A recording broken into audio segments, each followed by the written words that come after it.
안녕하세요. 저는 올해 결혼한 지 3년 차의 20대 주부입니다. 아직 아이는 없이 남편과 둘이서 신혼처럼 지내고 있어요. 저는 따로 직장을 가져본 적이 없었습니다. 요즘 90년생들과 비교를 했을 때 저는 미운 오르새끼 마냥 바쁜 그들과 정말 다르게 살았어요. 부모님이 엄청나게 부자여서 금수저처럼 편하게 살았다는 뜻이 아니라요. 그냥 살려는 방식과 자체가 보통의 또래들과는 많이 달랐었습니다. 지금껏 살아오면서 뭘 잃어보고 싶다거나 해보고 싶다는 흔한 욕심이나 꿈도 없었고, 때문에 동기부여를 얻을 수 있는 계기조차 없이 늘 현실에 안주를 하며 살았죠. 학교 다닐 땐 공부를 열심히 해서 좋은 대학을 가는 것보다 지금 옆에 친구들이 있고 교복 입고 등교하는 그 자체로 만족스러웠고, 형편 좋은 집안이 아니었어도 내 방 하나 있고 배고플 때 먹을 수 있는 밥이라도 있는 게 전 좋았어요. 사는 것 자체가 딱히 불만이 없었고, 과거에 후회하는 마음조차 가져본 적이 없는 마치 부처와 같은 삶을 살았죠. 남들 눈에는 제가 분명히 꿈도 없고 한심하며 진취적이지도 않고 또 뭐 때문에 사는지도 모르는 사람처럼 보일 수 있었을 거예요. 저도 한때는 제가 그런 사람인가 싶기도 했죠. 하지만 이내 제 마음이 그 누구보다 풍요롭고 또 행복하다는 걸 깨닫고는 삶의 모토를 바꾸려고 하지 않은 채 이대로 쭉 내 방식대로 살아가 보자 마음을 다잡았습니다. 20살이 되면 저는 서울에서 지방으로 혼자 자취를 하러 떠나왔어요.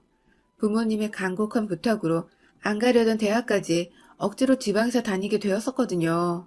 학교를 위해 처음 자취를 하게 되었고, 대학을 졸업하는 내내 어린 시절과 마찬가지로 꿈을 제대로 가지지 못해 그냥저냥 졸업을 하고도 학교 근처의 한 옷가게에 취업을 했습니다. 정확히 취업이 아니라 알바 자리를 얻은 것이었어요.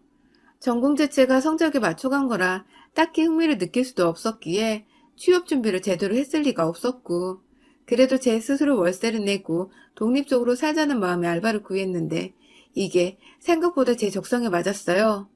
스트레스도 별로 없고 사장님도 알바생을 잘 챙겨주시고, 그래서 살고 있던 월세집 계약이 완전히 만료가 되어 다시 서울로 올라가기 전까지는 그곳에서 일을 하며 돈이나 벌기로 결심을 했죠. 그런데 결국 그로 인해 저는 그 지방에 쭉 지금까지 정착을 하게 되었습니다. 그 시기에 제가 운명처럼 저희 남편을 만났거든요. 아무 생각 없이 손님으로 찾아와 옷을 보다가 저와 사랑에 빠진 남편은 그 옷을 사지도 않을 거면서 옷가게 앞을 얼쩡거리고 지나가다가 그냥 가게에 들리고 심심하면 또 가게에 찾아와 저와 수다를 떨면서 그렇게 제 얼굴 한 번 더 보겠다고 자꾸 저희 가게에 찾아왔어요. 저도 그런 속절없던 남편이 너무 설레고 좋았고요. 딱히 하고 싶은 게 없다며 연애마저도 관심조차 두지 않은 채 모쏠로 살았던 제게 학교가 아닌 학교 밖 사회에서 첫 남자가 나타나 버리니 그저 신기하고 또 그게 운명 같더라고요. 그런 남편과 연애를 하게 되면서 저는 나름 최선을 다해 연애를 했어요. 그 지역에서 직장을 다니고 있던 남편이 이 지역에 맛집 투어를 해주겠다며 여기저기 본인 자가용을 끌고 와서는 저를 데리고 데이트를 다니는 걸 참 좋아라 했는데, 그 덕에 저는 대학 다니던 4년 내내 단 한 번도 가볼 생각을 못했던 지역의 핫한 곳들까지도 다 섭렵을 할 수 있었어요. 너무 신나고 또 그런 기회를 준 남편에게 고마웠어요. 왠지 늘 남들과는 다르게 살았던 것 같던 제게 왜인지 평범한 여자의 삶을 살게 해준 것 같아 느낌이 묘하기도 했죠. 남편 덕에 이런 호강을 누려본다는 생각이 들어서 오히려 제 분에 넘치는 남자라며 남편과의 연애에 감사함도 느꼈죠. 남편은 저를 참 많이 좋아해준 사람이었습니다. 함께 맛집을 다니면서 맛있게 먹는 제 얼굴을 보는 걸 더 좋아라 해주는 사람이었어요. 따뜻한 눈빛으로 절 바라봐주는 게 늘 설레었고, 저도 남편이 주는 사랑에 늘 고마워하고자 애정 표현도 제 딴엔 정말 많이 했어요. 주변의 남편 친구들은 저희 같은 커플이 결혼 안 하면 누가 하냐며 저희 사이를 은연중 부부라고 부르고 다닐 정도였고, 저희도 그 소리가 듣기 좋아서 자연스럽게 결혼을 계획하게 되었습니다. 한마디로 서로 좋아하기도 했지만 주변의 분위기에 휩쓸려 더 감정이 격해졌고 결혼을 서두르게 된 경우였죠. 급한 감이 없잖아 있었지만 결론적으로 결혼을 하고 나서도 보니 남편과의 결혼은 두고두고 잘한 것이란 생각이 들어요. 하지만 그때나 지금이나 저희 결혼에 걸리는 하나가 있었다면 그건 바로 저희 시부모님이셨어요. 제가 제대로 된 사회생활을 해본 적도 없었고, 제대로 어른들을 상대해 본 적도 없었기 때문에 시부모님은 첫 만남부터 참 어려웠습니다. 그럼에도 불구하고 같은 지역에 시부모님이 살고 계셨기 때문에 연애를 하면서 우연히 몇 번 시댁에 먼저 들리게 된 적이 있었는데요. 처음에는 타지에 사는데 제대로 밥을 못 챙겨 먹는 게 아니냐고 절 먼저 걱정해주신 시어머니의 부름에 연애하고 5개월 만인가 처음으로 남편의 집에 들어가 봤어요. 아니, 태어나서 친구 집 말고 남자의 집에는 아예 처음 들어가 본 것이었죠. 떨리는 마음도 컸고, 가서 뭘 어떻게 잘 보여야 하는지도 모르겠고, 그냥 있는 그대로의 나를 거짓없이 보여드리면 좋아하시지 않을까 했습니다. 하지만 그건 정말 철없고 어렸던 저의 큰 착각이었어요. 시부모님께서는 저에 대한 얘기를 남편한테서 미리 전해 들으셨던 것 같아요. 제가 지방대를 나와 졸업 후 옷가게에서 알바를 하고 있다는 것까지 말이죠. 시댁에 가보니 시아버지는 애초에 저에게 물으시는 질문 단 한 개도 없을 만큼 관심이 없으셨고요. 그저 차려져 나온 밥을 묵묵히 드시곤 손님은 불러놓고도 TV를 보시겠다며 곧장 소리를 키우곤 TV 앞에 앉아 화면만을 뚫어져라 쳐다보셨어요. 제가 집에서 나갈 때까지 말이죠. 반면 시어머니는 아버님보다 좀 많이, 아니, 훨 저에게 관심이 많으셨는데, 물론 그게 좋은 쪽은 아니었습니다. 전공은 뭐였는지, 여기 도시에서의 생활은 어땠는지, 졸업 후 앞으로의 계획은 무엇인지, 정말로 미래의 며느리를 대하듯이 상견례 자리에서 필요할 만한 질문들을 망설임 없이 던져대셨어요. 제가 마음에 너무 안 들지만 아들이 데려왔으니 어쩔 수 없이 물어는 볼게 하는 듯 했던 어머님의 표정과 태도는 절 괜히 주눅들게 만드셨죠. 그러다 마지막쯤 물어볼 걸 다 물어보신 어머님은 저희 부모님에 대해서도 물어보시더군요. 분명 그 자리는 혼자 자취하는 제가 안쓰러워 불러주신 식사 자리였는데 말입니다. 저희 부모님은 아주 평범한 분들이십니다. 아버지는 조그만 회사를 다니시던 분이셨고, 어머니는 간간히 돈이 필요하실 때면 동네 아주머니가 하시는 식당에서 야간 아르바이트를 도와드리며 용돈을 버시곤 했어요. 딱히 내세울 것이 있지는 않았지만 그렇다고 저희 부모님을 제가 나서서 부끄러워한 적도 없었습니다. 그런데 이 말을 하자마자 시어머니 표정은 거짓말처럼 급 변하셨어요. 급기야 제가 바로 앞에 있었는데도 남편을 따로 안방으로 불러 데려가시더라고요. 마치 제 욕을 할 거니까 잠시 전 자리에서 좀 빠져달라는 식으로 말이죠. 그리고는 안방에서 몇 번의 소란이 있었습니다. 쟤는 안 된다는 어머님의 외침과 밖에서 다 듣겠다고 말리는 남편의 절규. 뭐 그 정도요. 저를 향해 지방대 나와서 취직도 못하고 알바를 하고 있는 애랑 교제를 한다는 아들을 어느 엄마가 안 말리겠냐며 연애까지 하던지 결혼을 할 거면 부모 얼굴을 안 보던지 알아서 하라는 식의 거친 말들이 연일 쏟아졌는데 제자리에 앉아서는 정말 쥐구멍으로 숨어버리고 싶더라고요. 전 아직 이 집에 있는데 제 욕이 제 귀로 다 들려오는 이 상황. 너무 어색하고 기분 나쁘고 그런데 티는 낼 수 없고 이 적막의 시간은 곧 끝이 났어요. 방에서 나온 남편은 저를 향해 미안하다며 일으켜 세워 나가려 했고 저도 그 과정에서 잠깐 어머님께 인사라도 드리려고 뒤를 돌아봤는데 아주 식겁을 했죠.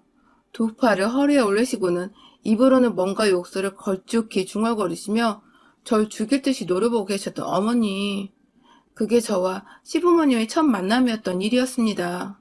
그날 자취방으로 돌아와 혼자 냉장고 안에 든 맥주 한 캔을 따는데 그 소리를 듣자마자 안도감이 들었는지 갑자기 눈물이 터져나왔어요. 남편은 밤새도록 제가 괜찮은지 확인을 하느라 몇 번이고 전화와 문자를 보냈지만 저는 하나도 답을 하지 않았죠.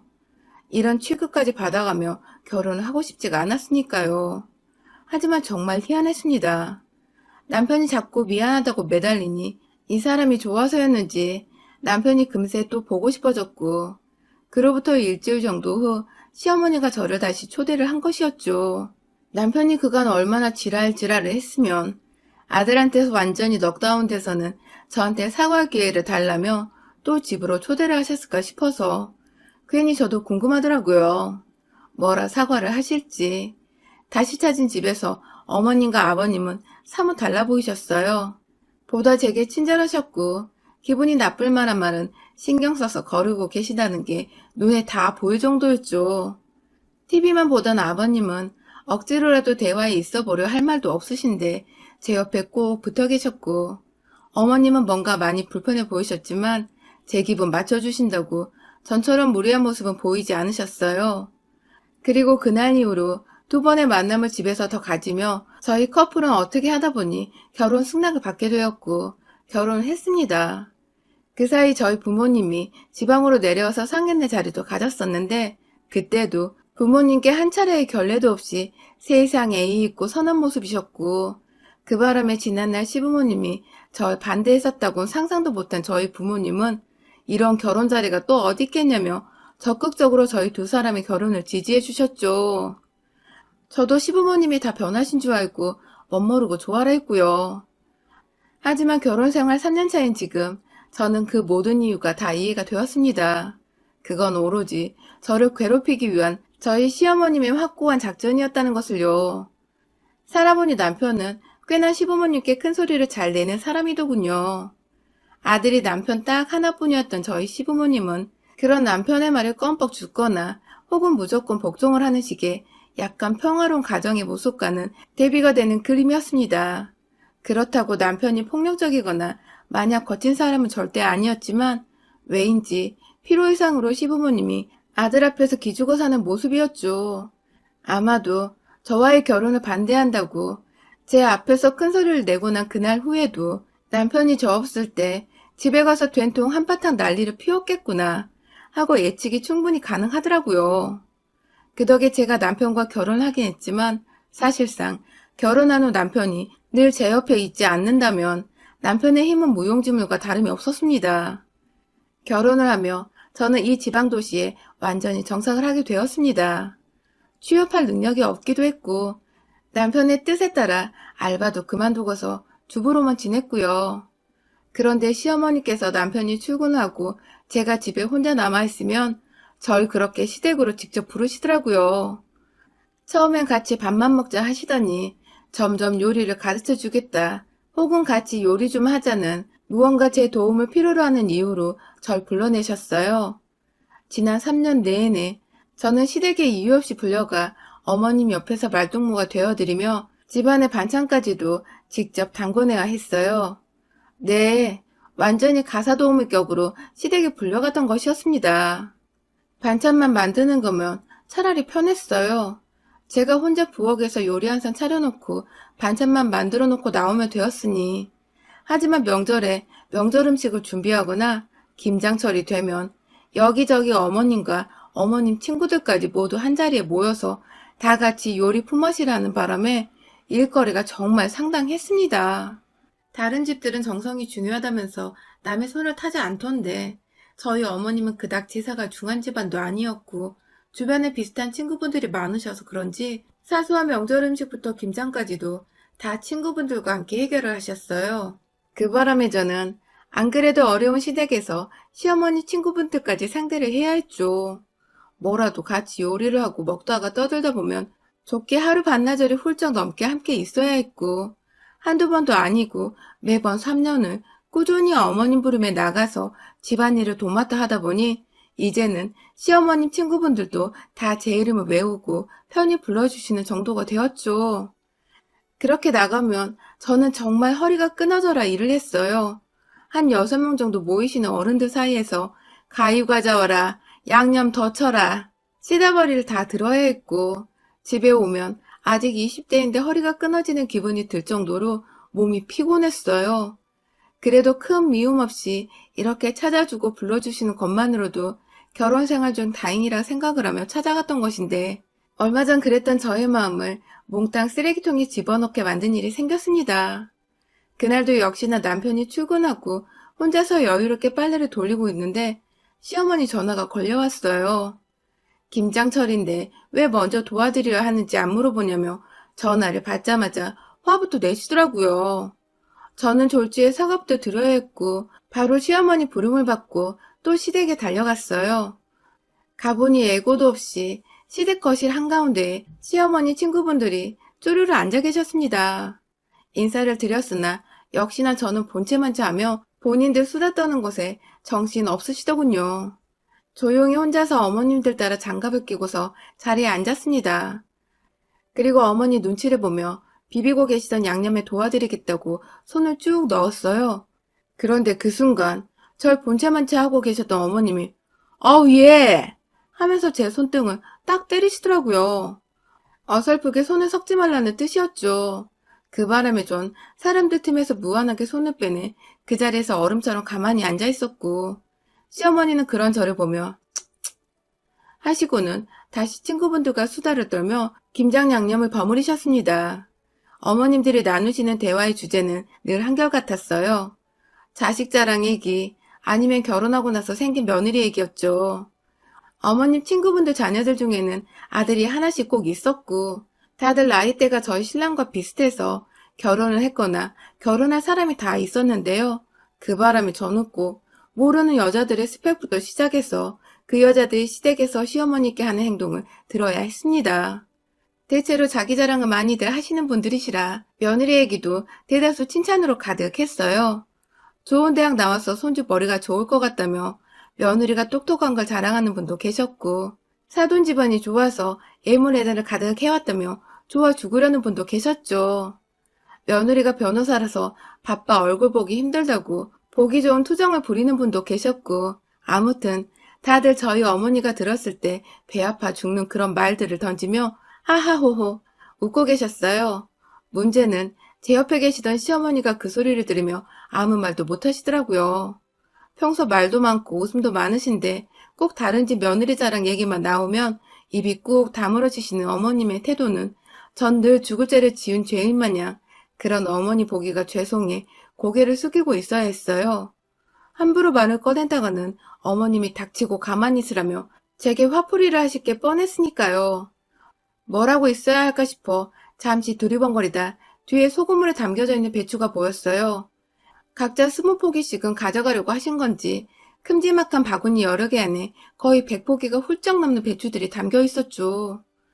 괜히 자리에서 안 보이는 게 낫겠다며 뒤로 빠져서는 물에 덜 담궈진 배추를 혼자서 이리저리 잘 섞고 있는데, 뒤에서 또다시 익숙한 시어머니의 고함 소리가 들렸어요. 그리고는 이내 제가 손을 담그는 그 소금물 안으로 뭔가 시뻘건 뭉텅이가 투척이 되었죠. 아무래도 시어머니가 저한테 김치 속을 던지시려다가 그게 바구니 안으로 투척이 된 듯 했습니다.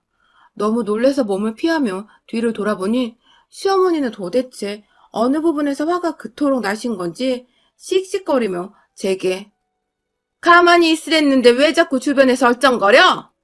하며 2차 고함을 지르셨고, 졸지에 주변에 계셨던 어머니 친구분들까지 모두 하던 대화를 멈추고 일제히 저와 시어머니를 바라보셨어요.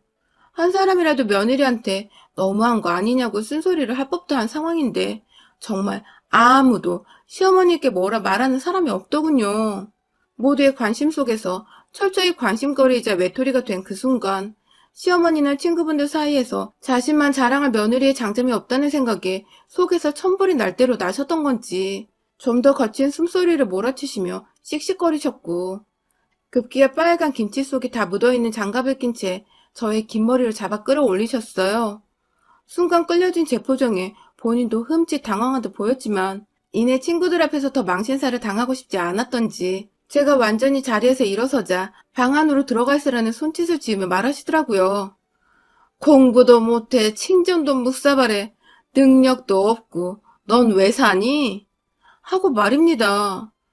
우리 아들이 너만 아니었으면 결혼하려던 여자들이 줄을 섰었는데 여우 같은 애 하나 때문에 수준 미달의 며느리가 집안에 들어왔다며 시어머니는 보란듯이 아들 자랑을 하며 며느리인 저를 까내리셨고, 결국 저도 참을 대로 참았다는 생각에 그 소리를 듣고만 있을 수 없었습니다. 호구 잡혀서 이런 취급을 받는 것도 정도가 있지.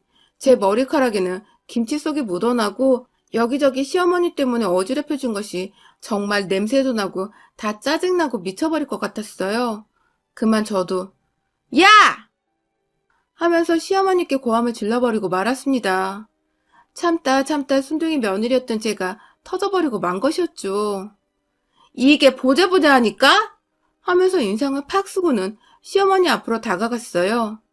순간 제 태도에 겁먹은 시어머니가 뒷걸음질을 치렀다 말았죠. 그러다 시어머니는 이내 상대가 저라는 걸 되새기셨는지 다시금 제게 어디서 소리를 지르고 지랄이야? 하면서 친구들의 공감을 구하며 막 저를 향해 개념 없는 며느리라 욕을 하기 시작하셨어요. 그리고 친구분들은 모두 어머님 말씀에 동의를 하려고 또 여기저기 수근거리는 소리가 들리려 했는데 그 순간 제가 시어머니 뒤에 있던 바구니 안 소금물에 절여져 있던 그 배추 포기 하나를 끄집어 올렸습니다. 주르르 흐르는 소금물 소리가 아주 풍금을 울리던 그때 풀이 확 죽어있던 배추 포기를 그냥 확 시어머니 면상을 향해 던져버렸어요. 파레테를 분산시키려고 흔들어 제끼는 소의 꼬리마냥 배추는 출렁거리는 형태로 강단 있게 시어머니 얼굴을 후려쳤고 급기야 안에 스며들어 있던 소금물까지 주르르 흘러내리게 만든 바람에 시어머니는 배추와 소금물 폭탄에 쫄딱 졸여지고 말았습니다. 그리고 저는 시어머니뿐만 아니라 그 자리에서 시어머니의 갑질에 동조하고 방금만 하던 친구분들을 향해서도 배추 포기를 들어 투척을 하며 온 집안 구석구석을 소금에 절여진 배추와 소금물로 가득해지도록 난장판을 만들어버렸어요.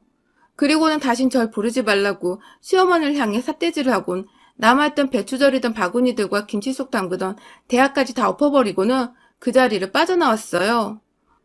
혹여나 싶어 남편에게 먼저 그날 시어머니께 당한 모욕을 모두 털어놓고 배추로 조금 난장판을 치고 왔다고 고백을 하니 남편은 오히려 푹 웃으면서 이제야 솔직해졌다며 오히려 잘했다고 절 칭찬해주더라고요. 남편도 그간 시어머니께 왜인지 당하고만 살던 제가 보기 안쓰러웠던 것이었습니다. 결국 저는 그 난리를 쳐놓고도 오히려 남편의 응원을 받았고 동시에 시어머니의 코를 완전히 납작하게 만들어버리고 그간 당했던 시집살이를 완전히 일단락시켰답니다. 여러분의 생각은 댓글로 남겨주세요. 오늘도 시청해주셔서 감사합니다.